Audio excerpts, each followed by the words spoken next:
Ed was talking about stuff like that. Actually, Ed said Ed mentioned Ed mentioned your name the other day when we were talking.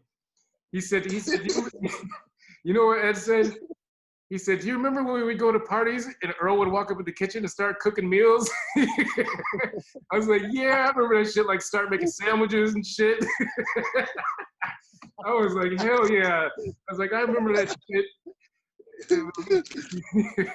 I was like, "That's some real shit." Motherfuckers, we take out the mayonnaise, this turkey and the lettuce, and start making sandwiches. That was some authentic shit.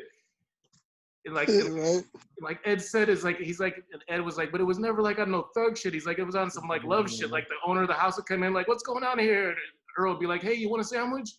He's like, "You're good, man."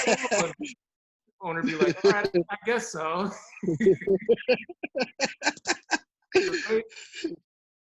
Ace deuce mentality, baby.